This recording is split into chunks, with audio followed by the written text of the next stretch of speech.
what it costs to continue doing business as we're doing. Because a lot of what we do is extremely costly and is not the best way of doing it. It's not effective, you know. And you're right, I mean, I think there are actually, I started to put it in the presentation, but I decided against it. But even when you look at some of the workforce development models that, you know, are out there having a discussion about, you know, what is it, on average, how much does it cost to keep a child in ineffective residential? So, you know, I don't have the numbers on top of my head, but we'll just arbitrarily say, you know, it costs $70,000. However, if you did, you know, intensive intervention, it may cost you $25,000, and these are the level of results that we get versus, you know, just housing a child in residential without appropriate services. So you're exactly right. There are actually several studies out there that talk about, you know, we're spending money on things that just aren't working, and we're spending hundreds and hundreds of thousands of dollars, and we could be reinvesting those savings into initiatives and things that actually work for children and families. And so but as a part of this blueprint that we need to create, that needs to be a part of the discussion, because I think it demonstrates the return on investment, for financial return on investment, but also our social return on investment for investing in children and families. The other thing that I would ask you and Bobby to be very clear about is that we don't operate in isolation, and that if we do not have a mental health system and mental health services and substance abuse services for parents and children, we cannot operate child welfare. They have to be hand in hand, because so much of what we do is based upon mental health issues. Agreed. And I think you're, again, exactly right. You know, the practice model, I couldn't keep you guys here all day and, you know, like make you guys fall out of the chair, but the practice model is about that as well too. So when we talk about the folks that need to be at the table, I mean, the community, all of our stakeholders, it can't be a practice model that's in isolation. It has to reverberate through and connect to all of the entities that help to support healthy families. And that's why I started out with the Kids Counts data, because it is the health and well-being, which includes mental health. It is education. It is all of those things that ultimately are factors that contribute to why children come to the attention of the child welfare system to begin with. And so if we create a practice model that is outside of those things, it won't be effective, and you will have wasted not only your financial capital, but you'll have wasted your human capital if you create a plan and implement a practice model that's in isolation. It won't be effective.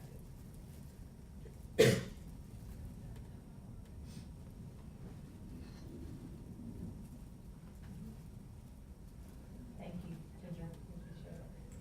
We're gonna move on to our subcommittee updates and. Yeah, sure. And so I'm thinking, Erin, just to pick up from where we last reported off at the last council meeting. So as we last convened as a whole and then broke into our subcommittees, during our subcommittee conversation this last month, a few weeks ago, added a couple of domains. One area of substantive interest was really around this conversation about normalcy for kids in foster care. These ideas that, you know, this sort of overemphasis that we've adopted on safety has sacrificed allowances that are left for children just to be normal children. Things like having sleepovers without anyone going through a background check, common example, or obtaining driver's licenses when they're old enough to drive, those kinds of things. There have been a few states that have done some progressive work in this area that we were going to look at, and then conveniently, Congress and the President signed into law a brand new act just on September 30th, excuse me, that gives us actually some direction now for the state plan and other things. So I think we'll take a closer look at that and see how that informs our work based on that interest area. Our additional conversation was had around this sort of what performance measures we might be interested in having publicly reported.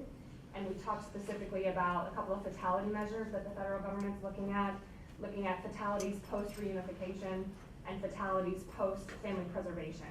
So when the state intervenes and then we have a bad outcome, what does that look like on a routine basis?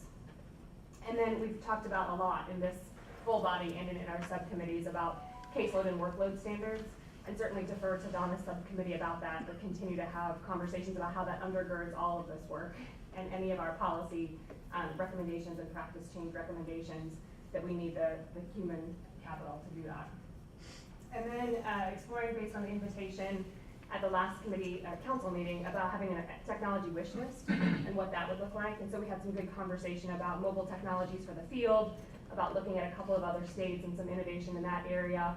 Bobby helpfully advised us around some shines issues that we had questions about. So that was kind of the general nature of our last conversation.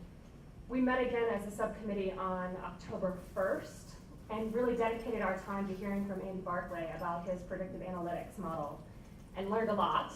I don't know that I could repeat all of that. It's certainly beyond my skill and expertise, but I think had some great insights in terms of what we would be looking for and want to support by way of a recommendation about this kind of cutting edge approach and what all is out in the field and being shopped around and what's available and what's most effective and worth trying. And so that's how we spent our October 1st committee meeting. So overall, you were impressed with predictive analytics? Yeah. You felt like it had, okay. And I think the things to remember, there are a lot of large companies that talk about predictive analytics.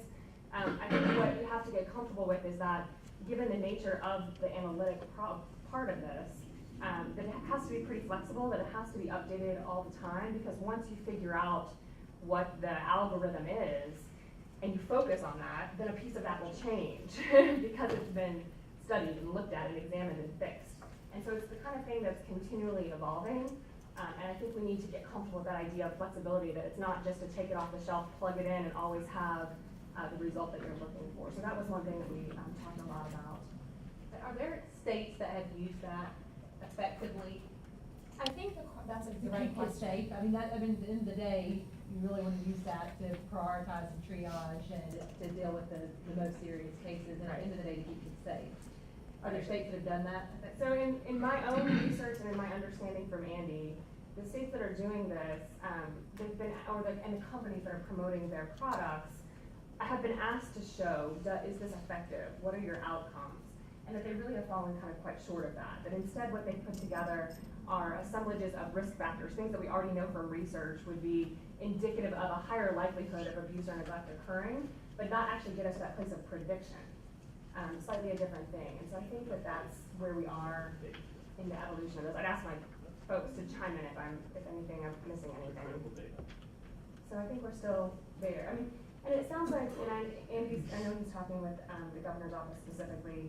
I think what he's put together holds a lot of promise, and it's about sort of finding a level of comfort with margins of error, those kinds of things, what we're really doing with this tool, but that there's something worth trying here. Yeah.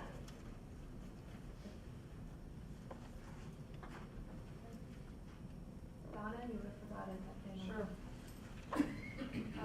Well, we have had the opportunity to talk to the DFACS leadership a couple of times. Bobby, Katie, Joe, Lee, and Rosemary have been unbelievable at helping us with what their needs are. We've also been able to access the DFACS staff. There was a workforce survey, so we have a really good sense, I think, from a lot of our leadership of what's needed. Lee and his team are very high performers and have put together 3 recommended areas of focus for training and career development. That was number 1. So the first big thing is construction of a career path, which we've heard a lot about. And there's a lot of details that we'll share at the next meeting, but I wanted to give you the highlights. The second is reestablishing Georgia's Title IV Child Welfare Student Training Program, which is an outstanding program to help us train social workers in the state. There's a lot of enthusiasm about that. And third is construction of a supervisor mentor program, which really helps with the whole training of our supervisors, which are the ones that so help our case managers. Meredith is leading a team about best practices and relationships with law enforcement, and has identified opportunities around technology, panic button, GPS application on their state phone, training on how to handle volatile situations, and then continued training and contact between law enforcement and DFACS. It's also, we should mention that we've reached out to Georgia Tech, and they have a lot of capability around technology. They do a lot of work with the Department of Defense. They do a lot of work with first responders. And they are very anxious to help us with both technology as well as some other recommendations that we have, and we've made the connection between tech and the team. The recruitment retention group has focused on a number of issues, and our big recommendations, number one is supporting the governor's targets for caseload management, which is the 1 to 15. Process redesign, focused on administrative simplification. As we've talked to the staff, we understand there are a lot of, and it gets back to what's the practice model, but we think there's a lot of opportunity to do some lean process redesign and then align the people, the technology, and the training, and this is something that Georgia Tech has volunteered to come in and help us do. So we think that holds a lot of promise because it can help us optimize both the time and efficiency as well as the, when workers feel like they're doing something and they're making progress, it just helps so much more morale. So that's big number two. Third is the staffing mix. We want to look at supervisor, case manager, social services technicians, and make sure that we're optimizing the use of the mix of our staff. Fourth is technology, things like dictation. There's just what are the use of tablets, iPads, Shines. There's a lot of opportunity, we think, to help with technology. And then 5 is looking at salary levels. We know there have been some issues, and we're so glad that we have OPD on our committee. Rick has done, he's great having him there. And then the 6th is recognition programs, employee engagement, satisfaction, doing some culture work, recognition by leadership. Rick brought up that he knows in some states they swear in the social workers, so that's a great thing to do. Where the governor actually has a swearing in ceremony to talk about the importance of this role and that this is an honored role in our state. And letters of recognition, and then we've talked about how can we get community supporters to thank and recognize our social workers, because to really raise the appreciation and morale of the staff.